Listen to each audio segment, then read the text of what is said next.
Donc, on est prêt? Donc, c'est exactement le même fonctionnement pour le débat du CE. Donc, il y aura donc une présentation, thème 1, thème 2, 4 questions. Donc, nous allons commencer par le fameux pile ou face, pour savoir qui commence. Pile, face. Pile, face.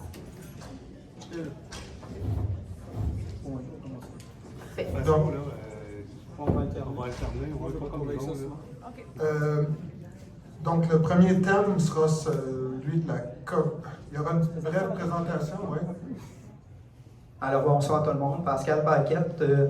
Dans le fond, je suis impliqué syndicalement depuis 23 ans environ. Ceux et celles qui se souviennent un peu, là, il y a l'an passé, j'avais même décidé de prendre un peu du recul face à la vie syndicale, mais vous voyez que je suis quand même de retour à nouveau parce que c'est vraiment ancré en moi. J'ai beaucoup de plaisir à défendre, représenter mes collègues, que ce soit dans mon milieu ou au complet dans notre centre de service. J'ai fait partie longtemps du CPC. J'ai fait partie également très très longtemps du comité de perfectionnement. Donc j'ai beaucoup de bagages. Je me suis présenté à 2 occasions à la vice-présidence. Malheureusement, je n'ai pas eu la chance de vous représenter. J'aurais vraiment apprécié faire ces 2 mandats-là. Mais cette fois-ci, je décide de m'impliquer un petit peu plus dans le CA. J'espère être capable d'aller chercher votre appui dans vos milieux respectifs. Merci.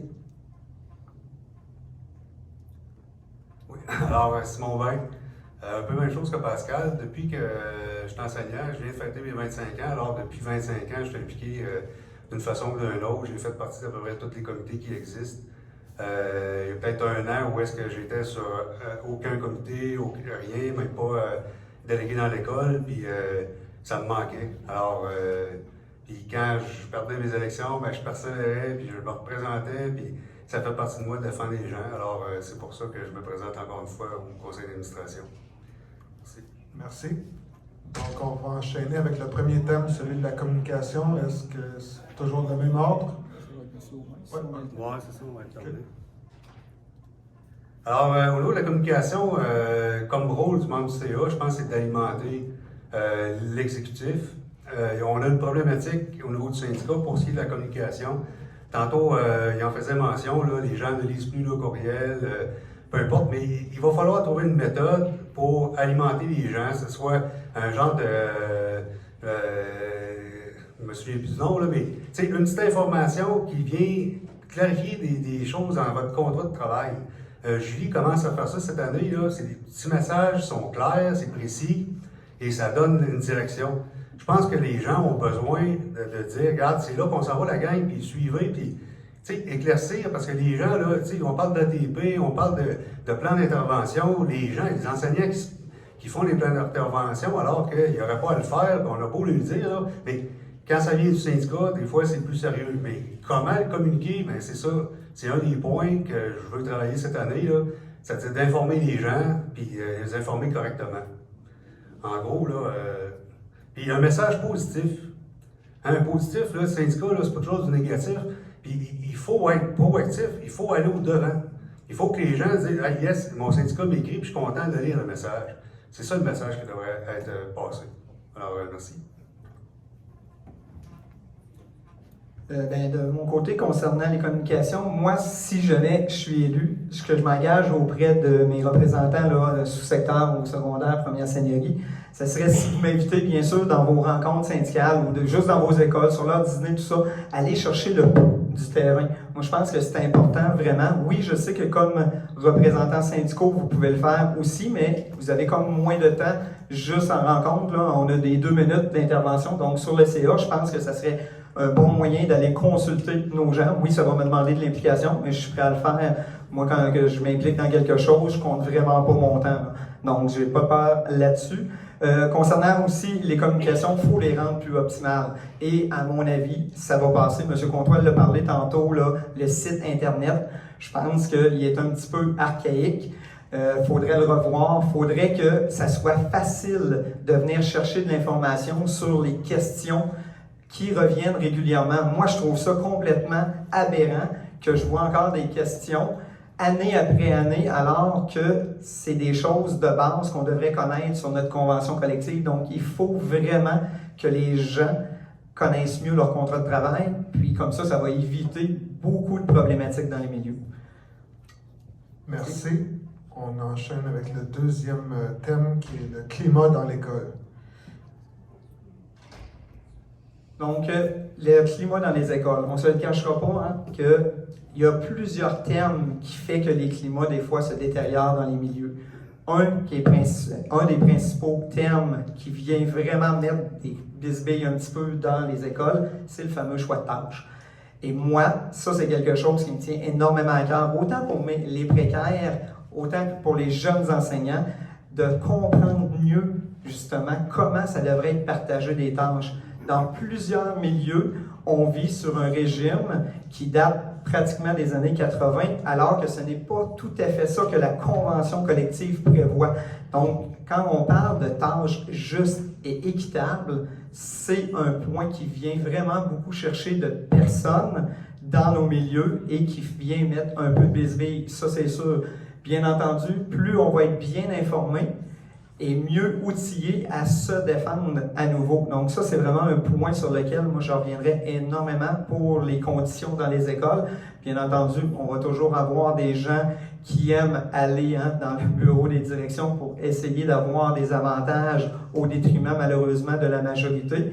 Mais ça, encore une fois, ça va être important d'essayer de convaincre ces personnes-là qu'une fois qu'on a compris qu'ensemble, on peut être invincible, c'est vraiment, encore une fois, quelque chose qui devrait être beaucoup plus gagnant que d'essayer de se diviser pour aller chercher quelques petits avantages individuels. Merci. Merci. Ben, au niveau du climat de l'école, en tant que délégué, l'école secondaire Mont-Saint-Onge, laquelle je représente depuis presque une vingtaine d'années seul, c'est un beau milieu. C'est un milieu où les gens aiment vivre, aiment venir travailler. J'ai quand même une posture, je l'ai toujours gardée. On est comme un milieu qui est comme un peu arriéré dans le temps, c'est-à-dire que nos conditions de travail, là, je les ai comme maintenues. Puis j'ai une équipe qui travaille avec moi, les gens me font confiance. Je cherche des délégués année après année, puis il n'y a personne qui se manifeste. Alors, j'imagine qu'il doit avoir une certaine part de confiance là-dedans. Mais, tu sais, le milieu est important. Le milieu, là, les gens viennent me voir, les gens me parlent, je sais ce qui se passe dans mon milieu. Alors, c'est pour ça que, comme représentant au conseil d'administration, ben, je suis capable d'amener ce qui se passe, de savoir, regarde, ma gang, là, c'est ça qu'ils vivent, alors on s'en va-tu là? Puis, tu sais, je suis un gars qui amène souvent des solutions. Alors, c'est ça, l'avantage, là, pour le CA, ben, c'est que je connais mon milieu. Puis mon milieu, ben, m'apprécie. Alors, merci. Merci. On serait à l'étape d'avoir des questions de l'Assemblée. Est-ce que vous voulez vous présenter au micro, poser une question à nos deux candidats?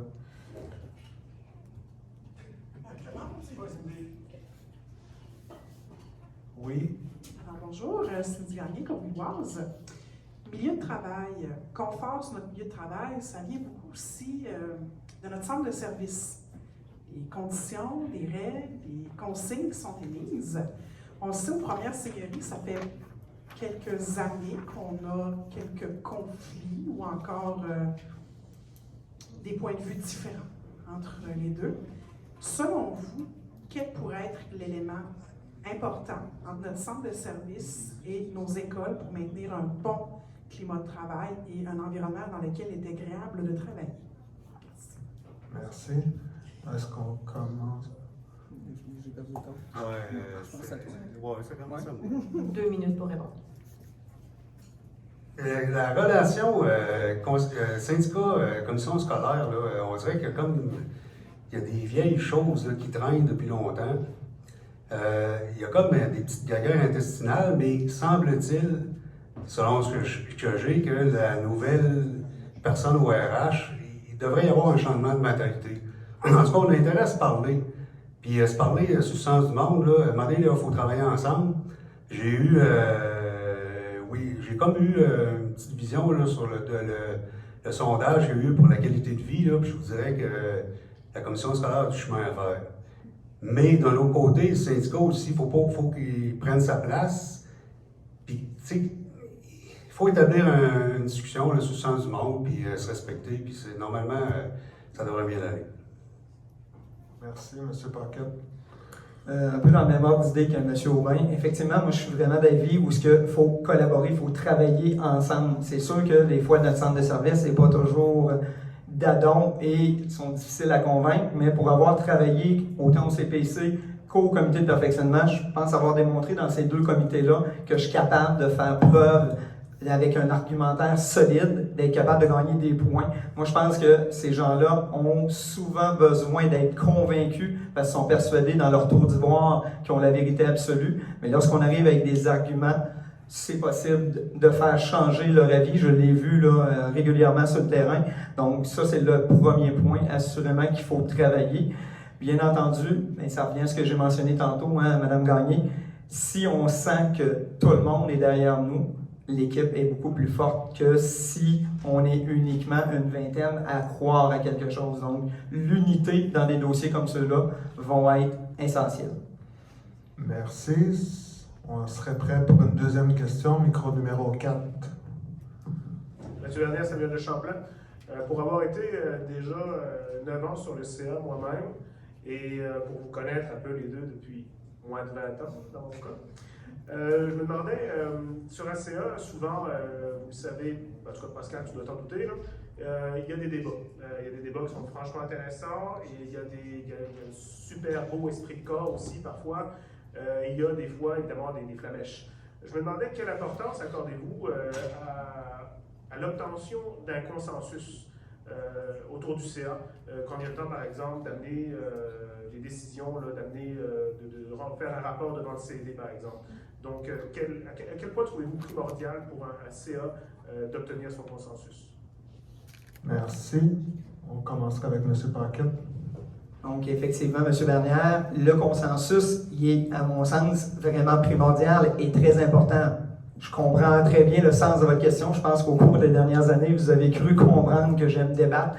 J'aime également penser hors de la boîte.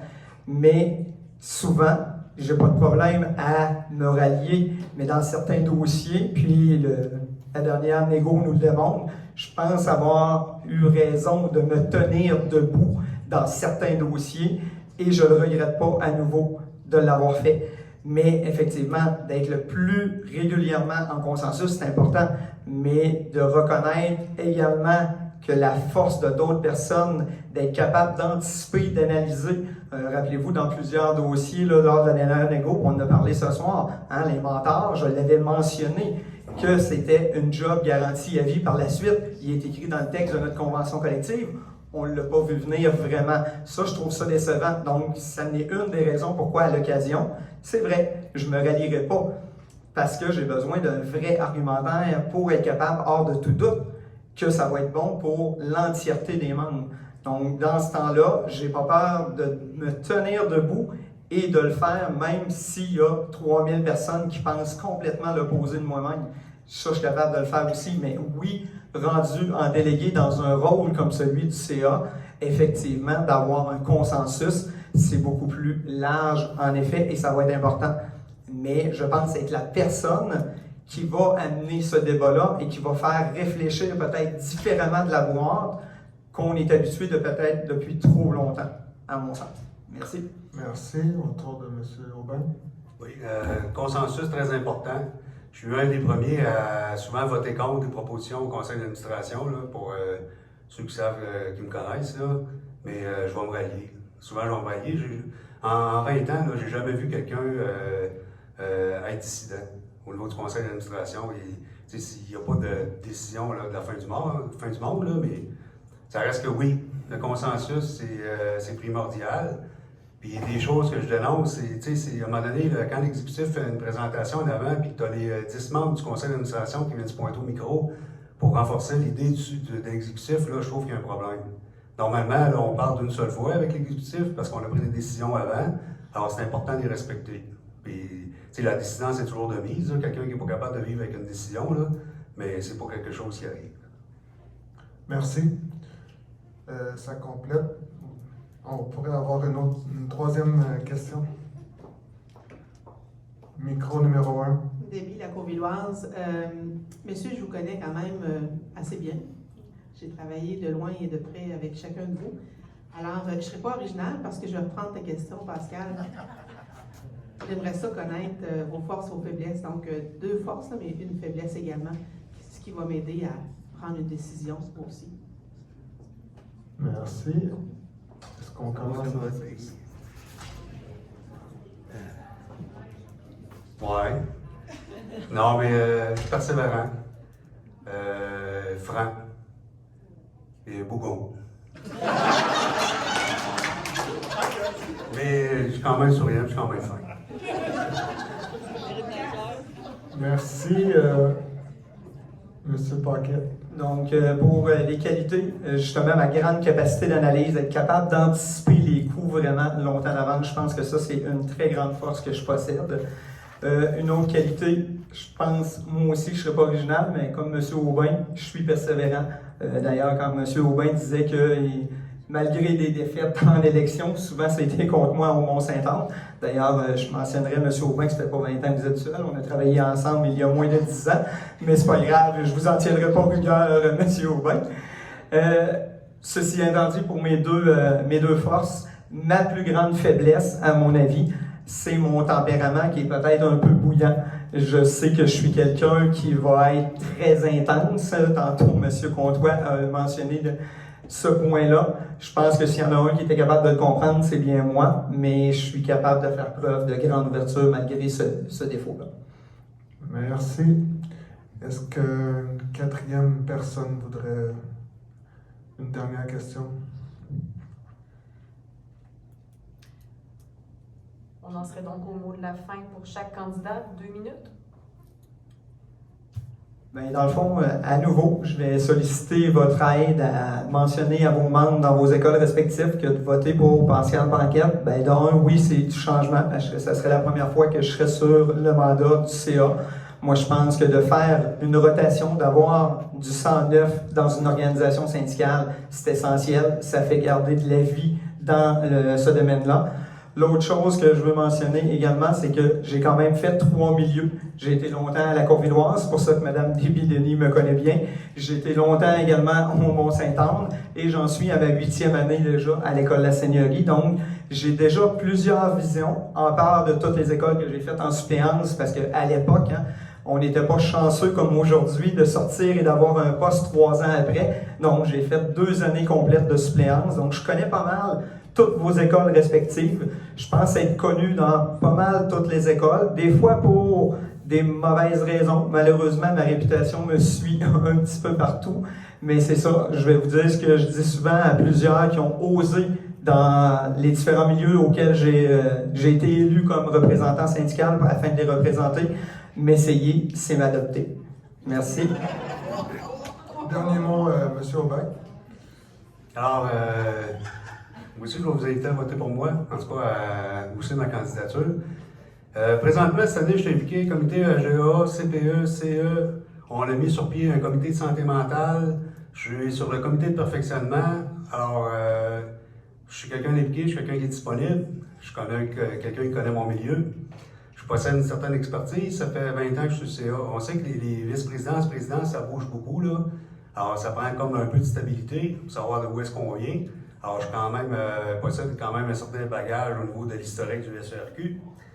Vous savez que je passe pas par 4 chemins pour dire ce que j'ai à dire. Alors, mes idées, quand je les exprime, elles sont celles qu'elles sont. Et sur ce, merci de votre écoute. Merci. On peut les applaudir.